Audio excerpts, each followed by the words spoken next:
Lo que a mí me pidió como primera idea era los medios y la crisis económica, todo este proceso de crisis en los medios. Y luego todo el informe va enmarcado en una visión un poco de fondo, de buscar ciertos consensos, de determinar las rupturas sociales que se han ido produciendo a lo largo de la crisis. Hay un capítulo que he visto en los guiones sobre clases medias muy interesante, otro capítulo de temas europeos. Entonces yo empecé razonando cómo los medios han ido analizando la crisis, ¿no? Detecté algunos temas que a mí me parecen importantes.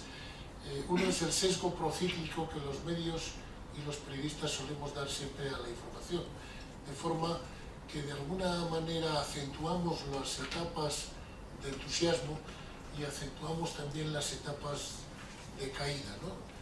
Ese comportamiento procíclico, que es también muy habitual en el comportamiento, por ejemplo, de los analistas de inversiones y de los flujos de inversión, lo que hace es agudizar un poco esos fenómenos de crisis o de boom, lo cual en la prensa es muy evidente.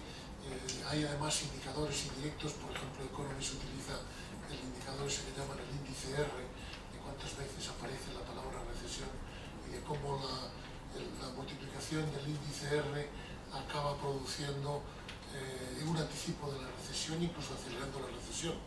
Un economista joven que cito en el informe largo, Illueca, el profesor Illueca de Valencia, ha hecho varios trabajos interesantes y el último, muy sugestivo, el día que el Banco Central Europeo anunció las medidas de junio, últimas reactivadoras, él cogió 30 medios europeos del norte y del sur relevantes y les hizo un análisis de contenidos buscando un índice de relación de los aspectos positivos y negativos en el uso de las palabras, en esos informes, ¿Tienes un sitio por ahí, Felipe? Que te he dado la indicación mal de ir a las 6. Pero acabamos de empezar. Menos mal. Porque no es culpa mía. No, Perdonad, que os digo. Y utilizando ese índice de palabras negativas, palabras positivas, acaba resultando un dato muy curioso, y es que los medios del norte, digamos los medios del euroduro, valoran negativamente las medidas del Banco Central Europeo en un 1,4. O sea, hay 1,4 de índice, mientras que los medios del sur, sin distinción de ideología, simplemente por asignación geográfica, sale un índice 0,9, es decir, que hay más aspectos positivos que negativos. Bien, Illueca ha analizado bastante bien este tema del carácter procíclico de la información y ha llegado a unas conclusiones que yo traslado ahí. Otro de los elementos que pongo en valor es la eclosión de las previsiones. O sea, de qué forma las previsiones se han adueñado de la agenda informativa, muchas veces por delante de los hechos. Una previsión hecha por alguien se convierte, además las previsiones están muy sometidas a ajustes, se hacen muchas, la misma previsión 7 veces, y luego los hechos, sin embargo, se difuminan y tienen menos valor. Y claro, en el juego de las previsiones, pues como son opiniones, vale todo, puedes prever lo que quieras. Y una buena estadística bien torturada te da el resultado que quieres, de manera que te sirve para lo mismo y para lo contrario. Y otro es el uso de tópicos, ¿no? El uso de cómo hemos ido creando una terminología. Hago algún símil, por ejemplo, como los terroristas, que en el manejo del lenguaje siempre han sido muy hábiles y han conseguido dominar digamos, los contenidos de los medios, pues en la jerga económica que estamos utilizando se han ido colando un montón de apreciaciones.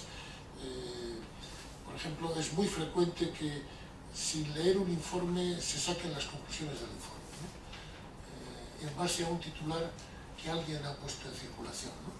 El último informe, por ejemplo, del Fondo Monetario sobre España hace advertencias muy serias, es un informe de más de 5 folios, el resumen, o sea que tampoco es que sea un esfuerzo inaudito, ¿no? Lo que ha quedado es que el Fondo Monetario quiere reducir el salario mínimo interprofesional. De la lectura del informe no se saca eso. O sea, lo que realmente propone es preocúpense ustedes de la inserción laboral y del primer empleo, pero luego hace una serie de advertencias sobre exclusión, y dices, oye, tan difícil hubiera sido trabajar con los textos originales y mandar unas indicaciones bien. Entonces, yo creo que ese tema de los tópicos es importante. Por ejemplo, no lo he incorporado al informe porque lo he visto estos días, pero de qué forma el concepto de prima de riesgo se adueñó del lenguaje, quitó el sueño también a los jefes de gobierno y a algún otro.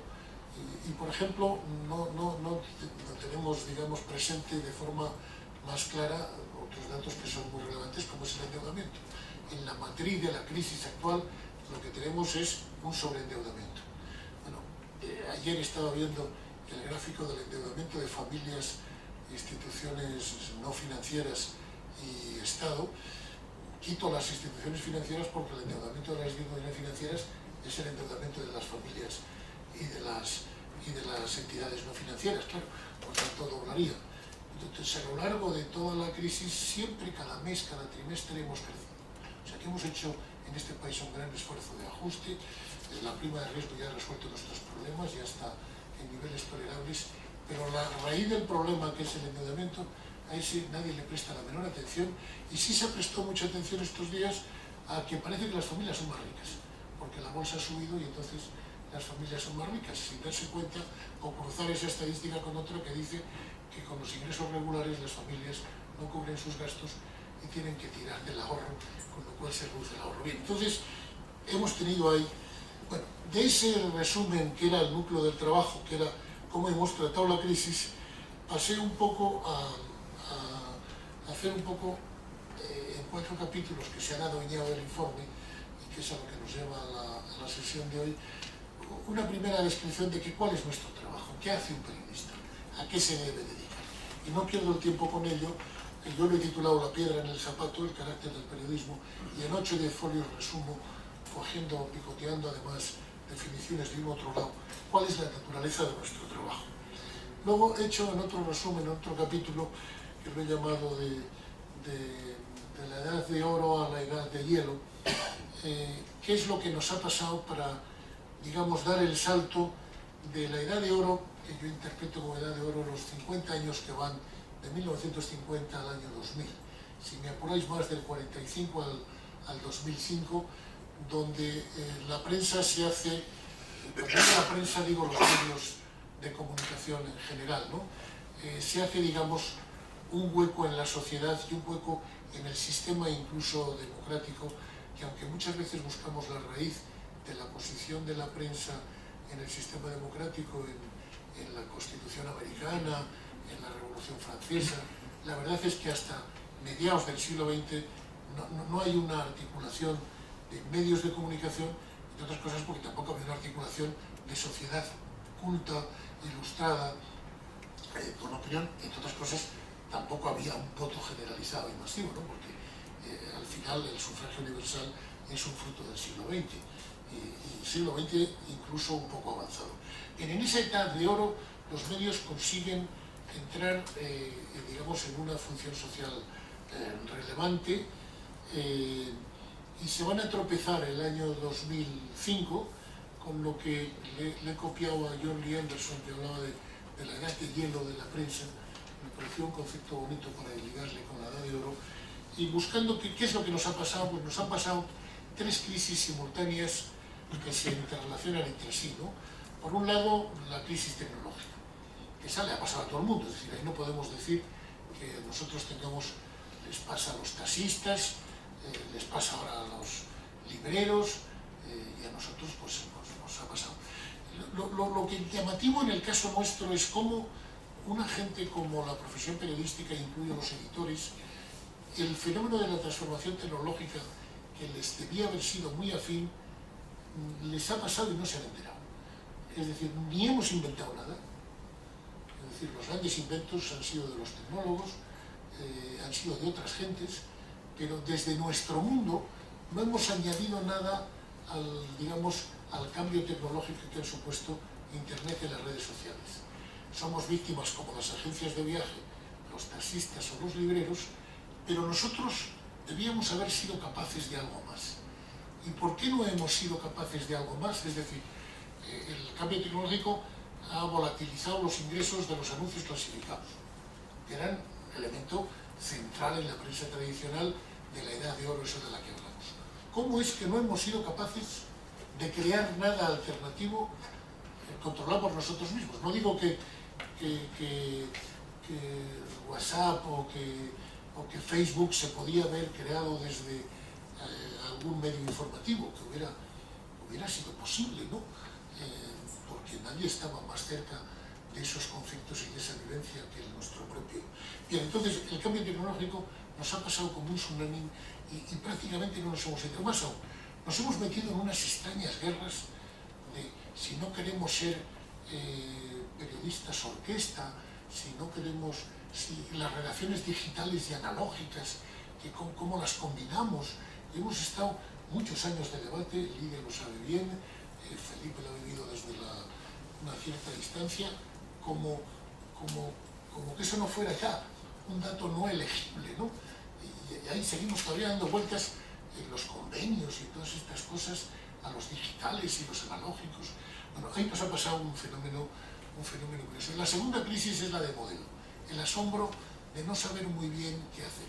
Y es asombroso que un sector como el nuestro, donde la demanda no para de crecer, es decir, cada vez hay más ciudadanos ilustrados que necesitan fuentes de información, acceso a la información, fuentes de interpretación, explicaciones de lo que ocurre, y además la materia prima, que es explicar la actualidad, nunca ha sido más compleja, más apasionante, digamos, materia prima apropiada para lo que es la naturaleza del trabajo del periodismo como ahora. Por tanto, problemas de demanda no tenemos ningún problema de demanda. La demanda no diré que es infinita, pero es mayor que nunca hubo. Y sin embargo, sí tenemos problemas de oferta, es decir, tenemos problemas en que nosotros no somos capaces de dar con el producto, de dar con el modelo que nos acerque a esa enorme demanda que está necesitada de recibir otras cosas. Y luego otro tercer elemento de crisis, sin duda alguna, ha sido la recesión. O sea, la recesión ha afectado a todo el mundo, es cierto que a unos más que a otros. Nosotros probablemente estemos entre el sector más afectado, porque digamos que en las cuentas clásicas tradicionales, y nos ha ocurrido a nosotros en España, pero ha ocurrido algo muy similar en Estados Unidos, los ingresos publicitarios en 6 años se han ido a la mitad, y claro, un negocio que una de sus dos fuentes fundamentales de ingresos, que viene a representar el 50% del ingreso, se volatiliza el 50%, el tema es muy serio. También es cierto que se han producido ajustes de costes, no diré equivalentes, porque hay algunos datos muy elocuentes. Por ejemplo, lo que es la prensa convencional en España, que en el año 2007 tenía unos 3.000 millones, casi 3.000 millones de euros de ingresos y unos beneficios del orden de 300 millones de euros, que no es un mal negocio, con un riesgo de capital más bien bajo, digamos que es de los mejores negocios que había sueltos por ahí. Pues los 3.000 se han ido a 1.700, que es evidentemente un cambio de entorno muy fuerte, y los 300 de beneficio se han ido a unos 100 de pérdida, y claro, ahí ya saltan todas las alarmas y toda la situación cambia, ¿no? Esos tres factores nos ha dejado como atónitos, ¿no? ¿Y qué es lo que han producido esos tres factores? Pues básicamente una precarización general de todo el trabajo y de todo el entorno, digamos, del núcleo duro del negocio. No lo he llevado al informe, pero lo añadiré en algunas cosas que me quedan por añadir. En 30 años hemos cambiado la relación de lo que podríamos llamar el valor añadido del trabajo periodístico, que representaba un 10% del empleo, de las plantillas, incluso de los costes en los medios tradicionales de 1960, ahora que viene a representar aproximadamente el 70%. Bien, entonces lo que hemos hecho es, sobre eso que es el núcleo duro, precarizarlo, despedirlo. Los ajustes que se han producido en España, estimo que se ha hecho una pérdida de empleo del orden de 1/3 del sector. En la banca, que ha tenido un impacto tremendo de crisis como eje central de la crisis, ha chatarreado el 25% del sector, en personas empleadas, en oficinas, no en salarios. Nosotros hemos chatarrado el 33%, pero sobre el 63,6% que nos queda, hemos precarizado otro tercio. Con lo cual, por un lado, hemos excluido sectores enormes en bandas de edad de experiencia. En esto también nos parecemos a la banca. Un negocio que necesita de la experiencia ha liquidado la experiencia y ha confiado en la no experiencia, lo cual se paga luego en errores de juicio serios. Pero nosotros además hemos precarizado buena parte de lo que quedaba y además hemos precarizado definitivamente la inserción laboral. En este momento la inserción laboral en nuestra profesión es una vergüenza. Es una vergüenza en un momento clave. Y de ahí me he ido al último punto, que es el que más me interesa, que es todo esto, ¿qué ha pasado para el arte? ¿Qué ha pasado para la calidad del trabajo? Y lo que ha pasado para la calidad del trabajo es lo que he llamado el debilitamiento del paradigma deontológico. Es decir, la credibilidad que habíamos amasado en los 50 años de la Edad de Oro la hemos malbaratado en los 5, 6, 7 años, y ahí hago un poco el análisis de la tentación por el espectáculo, cómo la pasión por el espectáculo y que la televisión nos ha influido en algunas cosas para bien, en aprender a contar las cosas mejor, y en otras cosas para mal, la banalización de los contenidos. La confusión entre esos mundos que antes estaban muy claros, informar, opinar, publicitar, ya todo está mezclado, ya no sabes muy bien si es información, es opinión, es publicidad. Uno de los problemas que yo apunto también, que le dedico un espacio, es la gestión de las fuentes. Las fuentes informativas son determinantes, la gestión de las fuentes se ha debilitado. Y en el debilitamiento de la gestión de las fuentes aparecen permanentes conflictos de intereses. Entonces el conflicto de interés va directamente contra la credibilidad. Como mala práctica apunto la deficiente gestión de las rectificaciones y las réplicas. Esto es un debilitamiento también que se ha notado de una forma imperiosa, la resistencia de todos los medios, empezando por los más importantes, a rectificar nada, a dar espacio a réplicas, y en paralelo la aparición de otro fenómeno muy curioso, que es el plagio, del cual habla muy poco la gente, pero que cada vez hay más plagios, y además plagios que no pasa nada. Es decir, que cuando se detecta plagio no pasa nada, es probablemente lo peor de esa situación. Y el último factor al que le dedico también un poquito de tiempo, y acabo con eso, José María, para que no me eches los perros, es lo que yo creo que es un elemento decisivo, clave, que es cómo los partidos políticos, los políticos, se han adueñado de la agenda y se han adueñado de la capacidad para inmiscuirse en cómo hacemos periodismo. Yo eso lo pongo un punto de origen, recordando aquello de Vargas Llosa, de cuando se jodió el Perú Zabalita. Yo digo, aquí esto se jodió el día que entraron en juego las licencias de televisión. O sea, la inclinación de los medios clásicos por la televisión, por un lado les ha arruinado y por otro lado les ha hecho perder la honra. O sea, aquel viejo axioma de barcos su honra, aquí ni barcos ni honra. Por un lado, nos hemos entregado a los gobiernos para que nos den las licencias, y cuando nos han dado las licencias nos hemos ganado. Entonces hemos hecho un viaje realmente terrible. Entonces, en la ruptura de ese vínculo perverso con los políticos es donde yo creo que empezaría el goce para cambiar la situación. Y acabo con unas proposiciones para salir del laberinto que digo,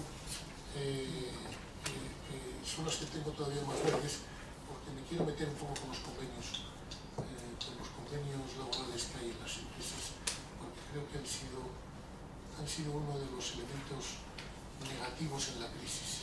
La defensa de unos convenios que además tampoco nos interesaban y de unas rigideces que no nos interesaban nos ha conducido a perder el convenio, a perder el empleo y a incorporar más precariedad. Entonces, ¿cómo no somos capaces de reorganizar lo que podríamos llamar, lo que yo llamaría el pacto de editores y periodistas, que fue el eje central de la Edad de Oro y que puede ser el eje central de la recuperación si conseguimos que haya editores es un enigma, porque en este momento no les hay, y si conseguimos que los periodistas recuperen una posición. Y acabo en ese último capítulo, que es el que tiene todavía más correcciones que hacer, con una serie de caminos que nos llevarían a recuperar ese paradigma deontológico.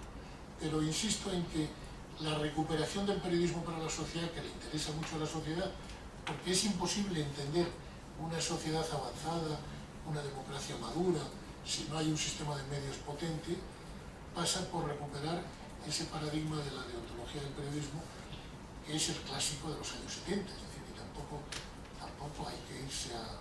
Porque luego todos los factores tecnológicos, que son importantísimos, se aprenden o vendrán gente con ello aprendido.